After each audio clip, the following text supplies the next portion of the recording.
मैं आपको बताने जा रहा हूँ क्वेश्चन नंबर 18 है ना, एक्सरसाइज 7.11 का। तो अब एक नए तरह का क्वेश्चन है, जब आपको डेफिनेट इंटीग्रल की वैल्यू निकालनी हो और जो इंटीग्रेंड है यानी जो फंक्शन है वो मॉडुलस फंक्शन हो, तब हमें क्या करना है।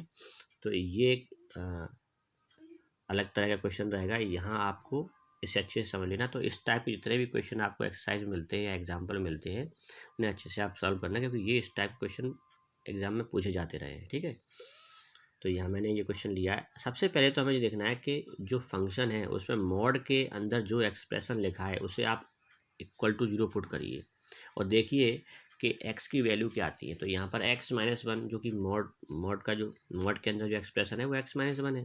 x-1 को मैंने 0 पुट किया और x की वैल्यू आ गई 1। अब आपको ये ऑब्जर्व करना है कि 1 जो हमने यहाँ पर वैल्यू ली है, ये अपर लिमिट और लोअर लिमिट, ये लोअर लिमिट और अपर लिमिट के बीच में 1 आता है कि नहीं। हाँ, x के 0 और 4 के बीच में 1 आता है। तो हम क्या करेंगे, यहाँ पर इस इंटीग्रल को दो अलग अलग इंटीग्रल में ब्रेक करके फिर हम इसका इंटीग्रेशन करेंगे। लिखेंगे 0 to 1 है ना, और फिर फंक्शन वही रहेगा, सेम वही रखो, प्लस 1 to 4। ठीक है, इस तरह से हम टू इंटीग्रल्स में इसको ब्रेक कर लेंगे, क्योंकि जो लोअर लिमिट अपर लिमिट आ रही हैं उनके बीच में हमें मॉड के अंदर जो एक्सप्रेशन था उसको 0 पुट करने पर वो वैल्यू मिल रही है। अब यहाँ पर एक्स की वैल्यू टू वैल्यूज आ जाती हैं, x equal to 1 and x equal to 3 solve करने पर, तो फिर उस हिसाब से यहाँ पर 3 इंटीग्रल्स में ब्रेक हो जाता है। कैसे, एक फर्स्ट वाले में लिमिट होती 0 to 1, फिर सेकेंड वाले में होती 1 to 3 और थर्ड वाले में होती 3 to 4। इस टाइप से हम ब्रेक करते हुए करते हैं। अब यहाँ क्या करना है,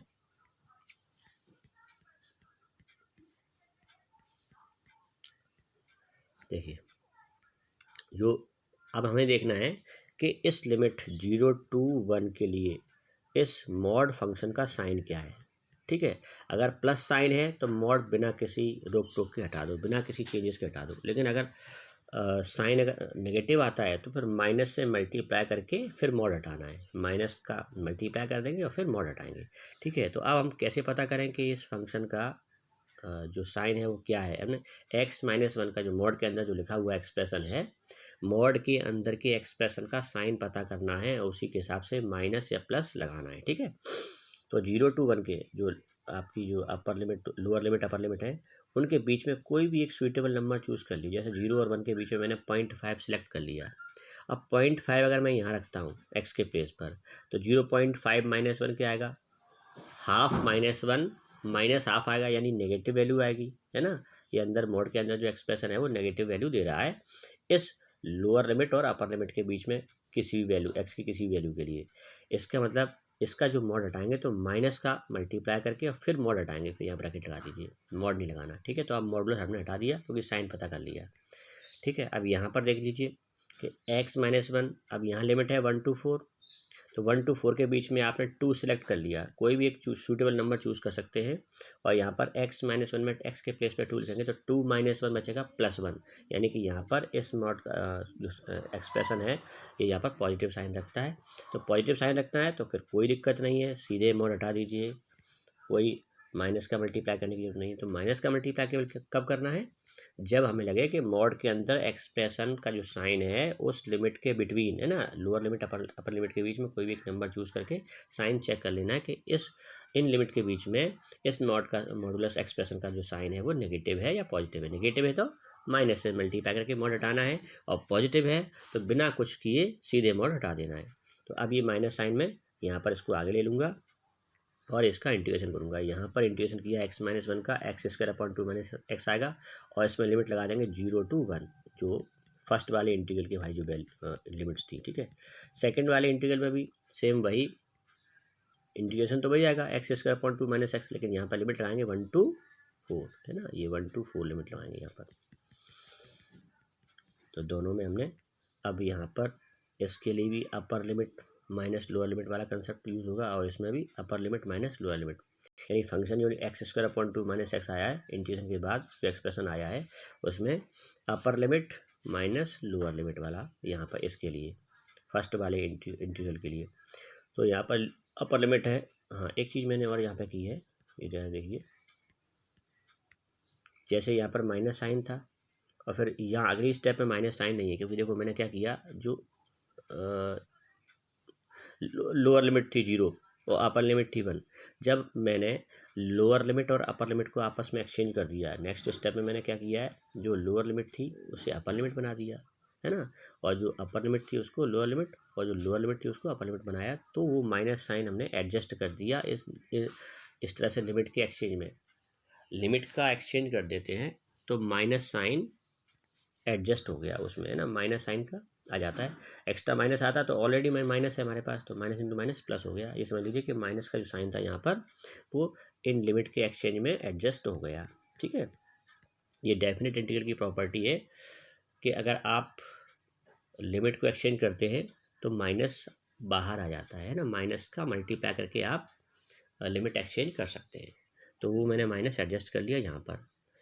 अब मैंने यहाँ पर अपर लिमिट लोअर लिमिट वाला कंसेप्ट अप्लाई किया, तो अपर लिमिट यहाँ पर 0 हो गई है, तो x के प्लेस पर 0 लिखेंगे तो ऐसा आएगा 0 माइनस 0, फिर x के प्लेस पर 1 लिखेंगे तो आएगा 1/2 माइनस 1। ठीक है, और ऐसा ही हम करेंगे इधर सेकंड वाले इंटीग्रल के लिए, same upper limit minus lower limit वाला। देखो ये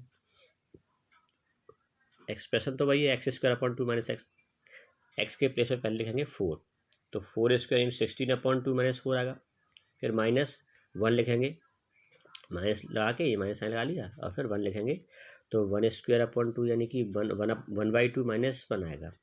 अब इसे सॉल्व कर लेंगे, ये आपका आएगा -1/2 माइनस 1, यानी कि ये बनेगा आपका -हाफ और बाहर माइनस है तो +हाफ आ जाएगा, यानी इस ब्रैकेट में। ये ब्रैकेट सॉल्व होने के बाद यहाँ से यहाँ तक ये बनेगा तो 1/2। ठीक है, ये 1/2 बन जाएगा।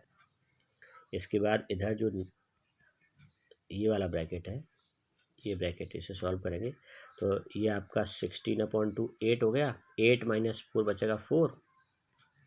ठीक है, और ये 1/2 माइनस 1 है, 1/2 माइनस 1 है, ये -हाफ आएगा और बाहर माइनस साइन है तो ये +हाफ हो जाएगा। ये देखिए माइनस हाफ, तो अब आप ब्रैकेट ओपन करेंगे सारे तो 1/2 + 4 + 1/2, इस तरह से हाफ एंड हाफ ये दोनों मिला के 1 हो जाएगा, 1 + 4 5, यानी 5 आंसर आएगा इसका, है ना, ये 5 आंसर आ जाएगा इसका।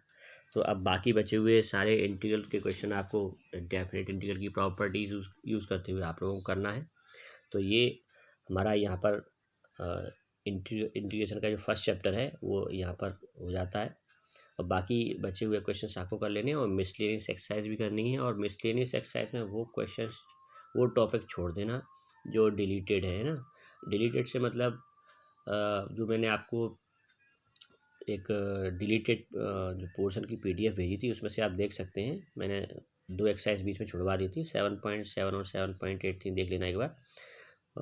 तो वो 2 एक्सरसाइज मैंने छोड़ दी हैं, वो क्योंकि हमारे सिलेबस से वो टॉपिक हटा दिए गए। एक स्पेशल टाइप के कुछ इंटीग्रेशन थे, है ना, रूट में ऐसा होता था ax² + bx + c, या फिर px + q √ax²+, इस तरह के रहते थे, और एक सम ऑफ लिमिट का कंसेप्ट था वो हटा दिया है। तो वो दोनों छोड़ते हुए बाकी के सारे क्वेश्चंस और भी जो टॉपिक डिलीटेड हैं उनके क्वेश्चन छोड़ते हुए बाकी सारे क्वेश्चन आपको मिसलेनियस के कर लेने हैं। ठीक है, तो अब हम नेक्स्ट चैप्टर स्टार्ट करेंगे इंटीग्रेशन का, एप्लीकेशन ऑफ इंटीग्रेशन।